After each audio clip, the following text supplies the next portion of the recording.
I do is help people with the images that they need to really kind of build that brand identity, and in a way that's going to represent who they are, what their style or their energy or their vibe is for their business, and then how they can use those images in their websites, their PR, marketing, online presence to really resonate with the kind of clients that they're trying to attract. That's me in a nutshell. Excellent. Thank you, Stephanie. And as I said to you just offline, I'm so excited to meet you today. I'm really looking forward to learning a lot from yourself, from you myself, but also I'm looking forward to us giving our listeners something they can take back with and hopefully reach back out to you for more. So that being said, welcome to the show.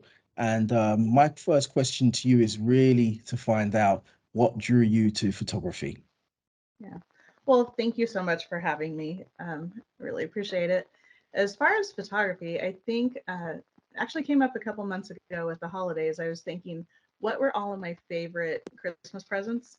And they all were the creative ones, from paint by numbers to whatever. But at 10, I got my first camera and I fell in love with that. My family traveled every summer, so I would take it and take tons of pictures, and my parents would get them developed and stuff. And I think that's really kind of what got me into it. Another part is that was an only child for most of my childhood, and I was my family was kind of old school, so children were to be seen, not heard. So I just have always been a quiet observer, and I think that really fit with the camera, where I could just take it out and go see what I could see and see it in a different way than a lot of other people do. So I think that's where it all started. Excellent. That's fantastic. That's interesting. We have something in common. I mean, I was an only child. My brother have 8.5 years between us. Oh, Um, okay. yeah, so I totally know how that feels. And growing up, prior to the millennium, or they call themselves Gen Z now, children, I believe, were supposed to be seen and not heard. And so Exactly. you'd have to find yourself something to do, whether it Hmm. was playing football in the park or reading a book. And as you found photography, and it's pretty interesting because back then the flash wasn't as advanced as it is now. And I believe they had dark rooms as well, where you would kind of like capture the object and then try and, yeah. So tell us a little bit more. I mean, how does that sort of translate into how you do things now using flash? Actually, I'm a natural light shooter, so I generally try not to use flash, Mhm. but I can read the light and know how to light and pose subjects to enhance all the best features and minimize the ones that they don't want to see. And I also do art and nature and art photography, fine art photography, and stuff too. And again, when you dial in all the settings on the camera, you're making those choices as to how long the shutter is going to be open. And there's a trade off with every single element of the camera and the choices that you make. Mhm. But yeah, I like to, you find the light first and then you put the people in the good light when, when it comes to branding, and love pushing my creativity. And I don't work in a studio. So that means that I'm often in new situations and new locations. And even if I go to old locations that I've been to several times, I always try to like find one new spot with each client just to keep it fresh and make sure that I'm flexing those creative muscles as much as possible. Excellent. And so that being said, with your subjects and your clients, as you as we'd call them, how would they best describe you, Stephanie?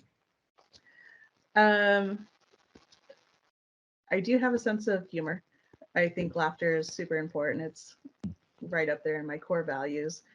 They what I hear, I don't always feel calm, but everyone says that I am, and that I'm patient, and that I hold space for them, and it's a non-judgmental area. So I'd say probably 7 out of 10 people come to me saying they're not photogenic, and they leave like with that little extra lift in their step because they're like, wow, she just made me look really good, and it's a good experience. So I'm all about having fun, staying in our flow, not overthinking things too much. Definitely have a plan, have a strategy, and then um, have some inspiration, but then we make it our own and just stay in that creative space and that flow rather than worrying that things aren't just absolutely perfect and there might be a hair out of place because Mhm. that's why we have Photoshop if if Yeah. anything like that's needed. So. Okay. And how does that differ? I mean, having Photoshop now versus the old school way of just being able to capture the moment. I mean, how does that make you feel? Because you're actually kind of editing that experience, aren't you? Mhm. I do, and I try to make all the choices that I can in camera first. The only thing, and I will soften lines and stuff like that. I do work with a lot of, women that are to the point where they're having some lines that they'd like to minimize. But if you have the right light, that's going to minimize it. My people do utilize professional makeup, which helps. And then it's just a little bit of touch up. I try to keep people looking authentic, and I tell them, like we want you like you would be polished up if your business was having like a 10-year celebration, or your kid was getting married and you wanted to be there at the wedding. You want to look a little more polished than your day to day, but not trying to take 20, 30 years off. Yeah. No, that's That really good. doesn't feel genuine or authentic to me. Yeah, that really is true. I mean, I Yeah. studied computer science, graphics and games, and one of my favorite parts of my course was actually taking video and making them into new trailers. So we would take maybe 5 or 6 videos and then make a very short film out of it and really try and tell a story. And back then you had Macromedia Flash, which is now Adobe, it's Adobe Yeah. Suite. Yeah. But then we had to learn to code and program and do these things, to make things look aesthetic pleasing. But now technology, has advanced. The mobile phone can shoot movies, and people can code by just simply dragging and dropping. So I guess that whole experience that we talked about, and as trying to take 30 years off you, is something that we may not want to do as creators. But I think a lot of people knowing how advanced technology is, that's something that they're really going to make happen so that they can sort of look good and portray themselves in a certain light, or Mhm. build a brand based on how what's available out there. And so that being said, it's going to kind of lead on to my next question, which I really am interested in hearing what you have to say, is what makes a great brand? Oh, well, there's so many parts. And when you say brand or branding, it gets used for absolutely everything from logo and font to uh, the mission statement and everything. So, what makes a good brand is actually knowing yourself. Mhm. And I'm talking in regards to entrepreneurs and small business owners. When you're like a teacher and you work for a school system, you're not necessarily a brand. But the good brands, they know themselves, they know their values, and they know what their clients want and need and how they deliver that. So I Mhm. think a lot of times entrepreneurs get into business because they have a skill and they just start doing that, but they haven't really thought about like, well, who do I most want to work with? So I think what makes a good brand is knowing yourself, and then like what lights you up, because that's what you want to do more of. You don't want to get stuck in the with working with the clients that really kind of drain your energy, so when you understand who you are, what resonates with them, who's most validating to work with, Mhm. and all of that comes together with your brand. And then where I come in is now how do we visually represent that to slow the scroll on social media with that online presence? Like how do we put the window dressing on in a way that's still true to you, but conveys some of those values and conveys who you want to work with? And so I kind of think of it as like, if you're walking down the street and there's a really nice window display here, you're automatically curious as to what else is going to be inside the building. And so that's the visual aspect of the brand that is my sweet spot, whether it's photos of the entrepreneur themselves or just some of the other graphics, so that everything's cohesive with that brand identity, the colors, the fonts, the style, and then of course the messaging. And so I thrive in that area that slows the scroll and gets the interest, but that rest of that has to do with, delivering on what you say you're going to, having the messaging that's going to start handling some of the objections that people might have, clearing up any fuzzy areas they may have so they can be really clear that you're a good fit for them.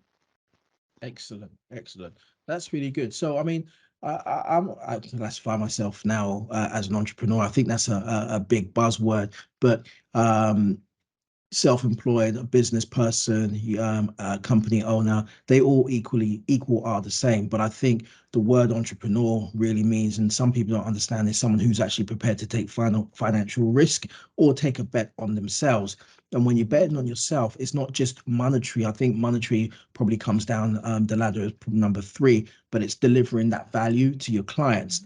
And so that's the building the business itself as a brand, but also you as an individual, which I've realized it's so important as an introvert, that you should get yourself out there. And I'm confessing here, I'm just telling you, I don't like the camera, I don't like the video, but the team around me have really sort of tried to help me build that confidence in telling that story, because people buy people at the end of the day.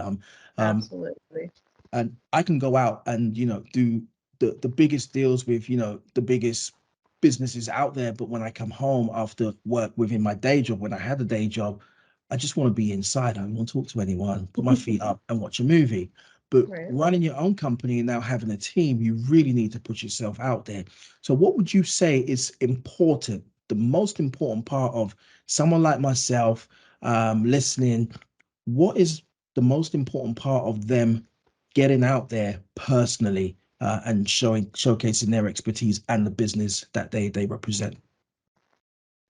Yeah, I mean, I think you just said it. It is showing up, and it's showing up in a way that people can connect with you. Mhm. So that's using your personality, your images, and your expertise. Like you can't just have it all, be a flashy picture of you, but like letting people know your expertise, why are you qualified, what makes you different, what got you into doing this, do you really care, or are you Mhm. just doing this because you inherited the business or whatever. So they really want to know your story and what makes you the person that they need. And we do that by showing images of you, videos of you. I don't do video, but video is another good way to do it. And then all of your messaging, and it all ties in together. But it's really hard for people to connect. I mean, we don't even like dealing with chat bots. I mean, we want a human. Yeah, Yeah. when it's all said and done, we want a human. We want to feel that someone cares about us, that someone is invested in Mhm. helping us in some way. And so when you are that small business owner, and I'm guilty too, and I totally hear you on the introvert part, is I'm like, but I'm behind the camera. So it's been a challenge for me for like the last 3 or 4 years to like, okay, I need to have photos too. I need to be showing up. Mhm. I need to be telling people what I tell them. I need to put into practice myself. So Yeah. I definitely have been making a much more concerted effort over the last couple of years. And it's not comfortable at all when you're starting, and you'll make mistakes, and that's fine because again, people can identify with that, and they love to watch you grow, and they want to champion you on just as much as we like to champion our own clients. Excellent. I would never have thought you were camera shy based on the work that I've seen you produce. Yeah. Literally, I mean, it's so good. It's just someone. It's natural, I guess. Maybe I wouldn't call you camera shy, but it's just something that you may not have had an opportunity or time per se to do it, and now you're really focusing on that itself. But talking about telling the brand story, I think you do it really well. And sort of just going back to what you said about not being flashy in your imagery, there's a lot of sort of glamour and glory on the Instagram and other social platforms. Do you think that's the right way to represent yourself as a brand? Or, I mean, what would you tell anybody listening that's thinking to go that way? Good question. So I think there's a continuum. Mhm. And if you're in a fashion lifestyle, some of those typical influencers that are very young and they're representing brands, then yes, I think it's kind of like a slick commercial on television. So Mhm. the flashy sells with that because of the the content that they're creating. with I try to think of different things. With a florist, not necessarily, but you want to have enough pizzazz. And I tell people, if there's a business card that's went through, like I got this at the office supply store and it's got little perforations and it looks like it was, hand done and they're on a shoestring budget, there's all kinds of questions that come into mind. Like, is this person like brand new? How much experience do they have? Are they going to be around 6 months from now? Are they really qualified to handle my business? So when it looks like everything's done, like, my daughter took my cell phone, took a photo of me for my cell phone. That's what I'm using on my business card. I think you need a little more flashiness than that. I think when you start looking at yourself as going up that next level, like, could I be on a television interview? Could I be on a podcast? Could I be a representative of my industry speaking at a conference? So when you start thinking of like what your next steps are, I think your photos should kind of hit that next level. So there's going to be a little more polish, a little more flashiness, but not in a disingenuous way, but just up leveled for sure. And Sure. I think that's this kind of the sweet spot where you want to go. Kind of like dress for the job you want, not the job you have. Exactly. I totally Yeah. agree with you. And I think for me, it would be more authenticity. And I can use an example. I have a florist. She's an artisan florist who does work for me back home in England. And it's just her in the studio. She has an Etsy store and one of these other ones. And I call her on the phone and she has my number stored and it's, hey, Cameron, how you doing? And she'll send me flowers and with handwritten notes. And but that's nice. Her pictures are polished, but there's authenticity to that. Same with I've gone back, or we've gone back to having the milk delivered at our home because it's it has almost been a dying industry, but not just having milk, but we have other produce being delivered as well, and it's organic. It's fresh. It's more or less the same price now with the cost of living at the supermarket. But the milkman isn't, I use the word fancy. He hasn't got any sort of glorified pictures on Instagram. It's just really simple. Support us. It'll cost you £3 a week or whatever, and X amount a month. Versus your food in a box, your Hello Fresh, and so forth, and they are quite a bit more in your face with the glamour. Right. Sometimes I think that can be a bit off-putting because you don't know what you get because everyone looks the same. So it makes it a bit difficult for you to pick. Then you start reading reviews, which is, then you talk about branding, you start reading the reviews, and reviews play an important part. But I think, as you say, if you tell the story in a very genuine way, upmarket, but yourself and display the character or the business that it is or the person that you are, you'll quite quickly gain followers and get business. And whether you're the mom and pop shop or you're, a 100-man business, people will buy you as we talked about Right. earlier. And Yeah. I mean, what would you say to someone who has a business, someone like myself? We have a team of 25 here in North America, um, who doesn't have much personal branding. They maybe set up a few businesses in the past, a couple of exits, whatever. But what would you say to them now coming back into industry, into a new arena? What would be the first part of them to get their foot through the door that they can start obtaining um, great traction, social media wise, Instagram, maybe get some press attention. Where would they start? Well, I think having a that's a loaded question, but I think having that deep dive, if it's not already been done, Mhm. as to knowing what your brand values are, and they should really actually align with your personal values, so that your brand doesn't feel exhausting, like it's a whole different entity than you, rather than an extension of you. I think that's really important with a lot of entrepreneurs and small business owners. Is like you're putting your heart and soul into this. It should really feel like an extension of your own values. Mhm. So if that's established, then there are the there's all the messaging, all the copy and things like that. And then setting up that online presence. So your website, different, at least 2 social media platforms. You want to be where your clients are. And for a lot of years, I ignored LinkedIn because I'm not trying to get recruited anywhere. I am my own boss, and I ignored it. But then I was like, oh, all my people are there and people that need me. So you actually do want to show up where your people are and then be able to have those conversations.